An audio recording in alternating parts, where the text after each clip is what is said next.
बाल महाभारत कथा तीसरा अध्याय। भीष्म प्रतिज्ञा। तेजस्वी पुत्र को पाकर राजा प्रफुल्लित मन से नगर को लौटे और देवव्रत राजकुमार के पद को सुशोभित करने लगे। 4 वर्ष और बीत गए। एक दिन राजा शांतनु यमुना तट की ओर घूमने गए तो वहां अप्सरासी सुंदर एक तरुणी खड़ी दिखाई दी। तरुणी का नाम सत्यवती था। गंगा के वियोग के कारण राजा के मन में जो विराग छाया हुआ था वह इस तरुणी को देखते ही विलीन हो गया। उस सुंदरी को अपनी पत्नी बनाने की इच्छा उनके मन में बलवती हो उठी और उन्होंने सत्यवती से प्रेम याचना की। सत्यवती बोली, मेरे पिता मल्लाहों के सरदार हैं, पहले उनकी अनुमति ले लीजिए, फिर मैं आपकी पत्नी बनने को तैयार हूँ। राजा शांतनु ने जब अपनी इच्छा उन पर प्रकट की तो केवटराज ने कहा, आपको मुझे एक वचन देना पड़ेगा। राजा ने कहा, जो मांगोगे दूंगा, यदि वह मेरे लिए अनुचित न हो। केवटराज बोले, आपके बाद हस्तिनापुर के राज सिंहासन पर मेरी लड़की का पुत्र बैठेगा, इस बात का आप मुझे वचन दे सकते हैं। केवटराज की शर्त राजा शांतनु को नागवार लगी। गंगा सुत को छोड़कर अन्य किसी को राजगद्दी पर बैठाने की कल्पना तक उनसे न हो सकी। निराश और उद्विग्न मन से वह नगर की ओर लौट आए। किसी से कुछ कह भी न सकी, पर चिंता उनके मन को कीड़े की तरह कुतर कुतर कर खाने लगी। देवव्रत ने देखा कि उनके पिता के मन में कोई न कोई व्यथा समाई हुई है।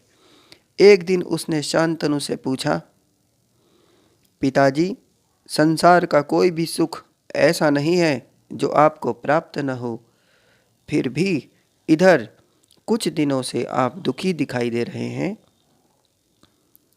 आपको किस बात की चिंता है? यद्यपि शांतनु ने गोलमोल बातें बताई, फिर भी कुशाग्र बुद्धि देवव्रत को बात समझते देर न लगी।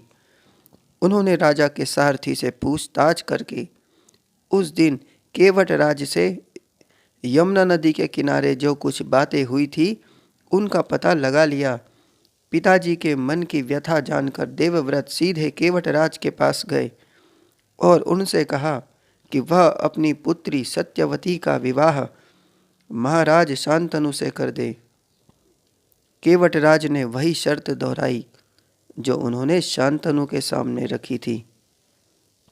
देवव्रत ने कहा, यदि तुम्हारी आपत्ति का कारण यही है तो मैं वचन देता हूँ कि मैं राज्य का लोभ नहीं करूँगा। सत्यवती का पुत्र ही मेरे पिता के बाद राजा बनेगा।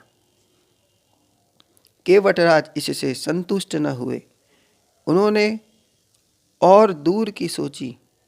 बोले, आर्यपुत्र, इस बात का मुझे पूरा भरोसा है कि आप अपने वचन पर अटल रहेंगे, किंतु आपकी संतान से मैं वैसी आशा कैसे रख सकता हूँ? आप जैसे वीर का पुत्र भी तो वीर ही होगा। बहुत संभव है कि वह मेरे नाती से राज्य छीनने का प्रयत्न करे। इसके लिए आपके पास क्या उत्तर है? केवटराज का प्रश्न अप्रत्याशित था।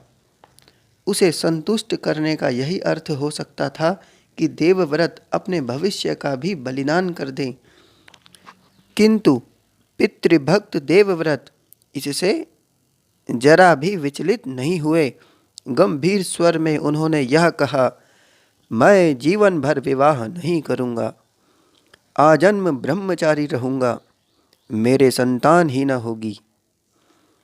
अब तो तुम संतुष्ट हो?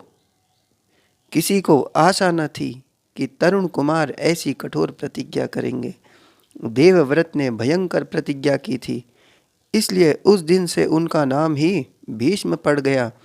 केवटराज ने सानंद अपनी पुत्री को देवव्रत के साथ विदा किया। सत्यवती से शांतनु के 2 पुत्र हुए, चित्रांगद और विचित्र वीर्य। शांतनु के देहावसान पर चित्रांगद हस्तिनापुर के सिंहासन पर बैठे और उनके युद्ध में मारे जाने पर विचित्र वीर्य की दो रानियां थी, अंबिका और अंबालिका। अंबिका के पुत्र थे धृतराष्ट्र और अंबालिका के पांडु। धृतराष्ट्र के पुत्र कौरव कहलाए और पांडु के पांडव। महात्मा भीष्म शांतनु के बाद से कुरुक्षेत्र युद्ध का अंत होने तक उस विशाल राजवंश के सामान्य कुलनायक और पूज्य बने रहे। शांतनु के बाद कुरुवंश का क्रम यह रहा। पहले शांतनु की दो रानियां गंगा और सत्यवती। गंगा से हुए देवव्रत और सत्यवती से चित्रांगद और विचित्रवीर्य। विचित्रवीर्य की दो रानियां अंबिका और अंबालिका। अंबिका से हुए धृतराष्ट्र और फिर धृतराष्ट्र से कौरव। इधर अंबालिका से हुए पांडु और फिर पांडु से पांडव। धन्यवाद।